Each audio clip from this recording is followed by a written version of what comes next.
Hi hello friends, ಎಲ್ಲರಿಗೂ ನಮ್ಮ ಅಮ್ಮನ ಅಡುಗೆಗೆ ಸ್ವಾಗತ. ಯಾರೆಲ್ಲ ನಮ್ಮ ಚಾನಲ್ನ ಸಬ್ಸ್ಕ್ರೈಬ್ ಮಾಡ್ಕೊಂಡಿದ್ದೀರಾ ಎಲ್ಲರಿಗೂ ಧನ್ಯವಾದಗಳು. ಹಾಗೆಯೇ ಯಾರೇನ ಸಬ್ಸ್ಕ್ರೈಬ್ ಮಾಡಿದಿರೋ ವಿಡಿಯೋ ನೋಡ್ತಾ ಇದ್ದೀರಾ, ನಮ್ಮ ಅಮ್ಮನ ಅಡುಗೆ ಚಾನಲ್ನ ಸಬ್ಸ್ಕ್ರೈಬ್ ಮಾಡ್ಕೊಳ್ಳಿ. ಹಾಗೆಯೇ ಪಕ್ಕದಲ್ಲಿ ಬರುವ ಬೆಲ್ಲೈಕನ್ನ ಕ್ಲಿಕ್ ಮಾಡ್ಕೊಳ್ಳಿ. ಇವತ್ತು ನಾನು ಮಾಡ್ತಾ ಇರುವಂಥ ರೆಸಿಪಿ ಎಲೆ ಅಡ ಮಾಡೋದು ಹೇಗೆ ಅಂತ ತೋರಿಸ್ಕೊಡ್ತಾ ಇದ್ದೀನಿ. ಕೇರಳದಲ್ಲಿ ಎಲೆ ಅಡ ಅಂತ ಹೇಳ್ತಾರೆ, ಬಾಳೆ ಎಲೆಯಿಂದ ಮಾಡುವಂತಹ ರೆಸಿಪಿ. ಇವಾಗ ಎಲೆ ಅಡ ಮಾಡೋದಕ್ಕೆ ಬೇಕಾಗಿರುವ ಇಂಗ್ರೀಡಿಯೆಂಟ್ಸ್ ಇಲ್ಲಿ ನಾನು 1.5 ಕಪ್ ಆಗೋಷ್ಟು ಅಕ್ಕಿ ಹಿಟ್ಟನ್ನು ತೊಗೊಂಡಿದ್ದೀನಿ, 200 ಗ್ರಾಮ್ ಆಗೋಷ್ಟು ಬೆಲ್ಲನ ತೊಗೊಂಡಿದ್ದೀನಿ, 1 ಕಪ್ ಆಗೋಷ್ಟು ತೆಂಗಿನಕಾಯಿನ ತುರಿದಿಟ್ಕೊಂಡಿದ್ದೀನಿ, ಏಲಕ್ಕಿ ಪುಡಿ 1 ಟೀ ಸ್ಪೂನ್, ತುಪ್ಪ 1 ಟೀ ಸ್ಪೂನ್, ಹಾಗೇನೋ ಒಂದು ಸ್ವಲ್ಪ ಉಪ್ಪು ಬೇಕಾಗುತ್ತೆ.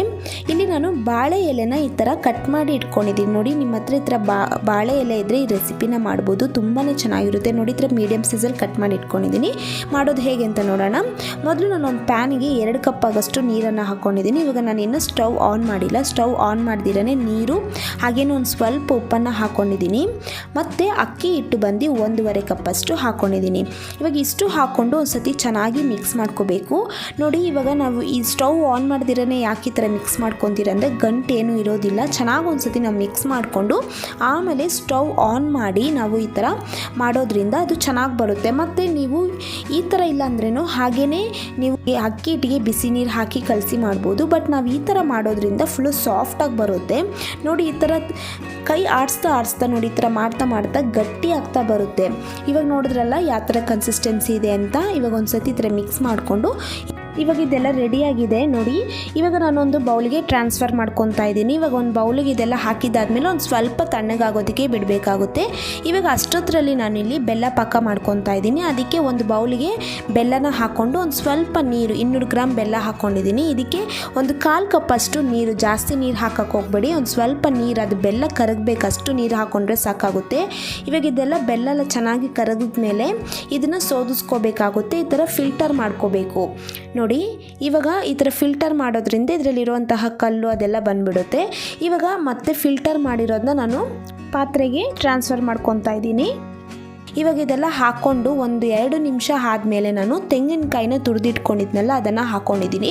ಹಾಕ್ಕೊಂಡು ಇದೇ ಥರ ಒಂದು ಸತಿ ಚೆನ್ನಾಗಿ ಮಿಕ್ಸ್ ಮಾಡ್ತಾ ಅದು ಗಟ್ಟಿ ಆಗ್ತಾ ಬರುತ್ತೆ. ನೋಡಿ, ಇದೇ ಥರನೇ ಮೀಡಿಯಮ್ ಫ್ಲೇಮಲ್ಲಿ ಈ ಥರ ಮಿಕ್ಸ್ ಮಾಡ್ತಾ ಇರಿ. ಇದೇ ಥರ ಮಾಡ್ತಾ ನೋಡಿ, ಇವಾಗ ಕನ್ಸಿಸ್ಟೆನ್ಸಿ ಯಾವ ಥರ ಇದೆ ಅಂತ ಒಂದು ಸ್ವಲ್ಪ ಗಟ್ಟಿಯಾಗಿದೆ. ಈ ಟೈಮಲ್ಲಿ ಏಲಕ್ಕಿ ಪುಡಿನ ಹಾಕ್ಕೋಬೇಕಾಗುತ್ತೆ. ಇವಾಗ ಏಲಕ್ಕಿ ಪುಡಿ ಹಾಕ್ಕೊಂಡು ಒಂದು ಸತಿ ಮಿಕ್ಸ್ ಮಾಡ್ಕೊತಾ ಇದ್ದೀನಿ. ಇವಾಗ ನೋಡಿ, ಈ ಥರ ಕನ್ಸಿಸ್ಟೆನ್ಸಿ ಇದೆ. ಇವಾಗ ಲಾಸ್ಟಿಗೆ ನಾನು ಇದಕ್ಕೆ ಸ್ವಲ್ಪ ತುಪ್ಪನ ಹಾಕ್ಕೊಂಡು ಒಂದು ಸತಿ ಮಿಕ್ಸ್ ಮಾಡ್ಕೊತಾ ಇದ್ದೀನಿ. ಇವಾಗ ನಾವು ಸ್ಟಫಿಂಗ್ ಏನು ಹಾಕ್ತಿರೋ ಊರನ್ನ ಇದೆಲ್ಲ ರೆಡಿಯಾಗಿದೆ. ಇವಾಗ ನೋಡಿ, ಅಕ್ಕಿ ಹಿಟ್ಟು ಒಂದು ಸ್ವಲ್ಪ ಇದೇ ಥರನೇ ಕೈಯಲ್ಲೇ ಚೆನ್ನಾಗಿ ಈ ಥರ ನಾವು ಹಿಟ್ಟನ್ನ ಕಲಿಸ್ಕೋಬೇಕಾಗುತ್ತೆ. ನೋಡಿ, ಇದೇ ಥರ ಚೆನ್ನಾಗಿ ಸಾಫ್ಟಾಗಿರುತ್ತೆ. ಇದು ತುಂಬ ಗಟ್ಟಿನೂ ಇರೋದಿಲ್ಲ.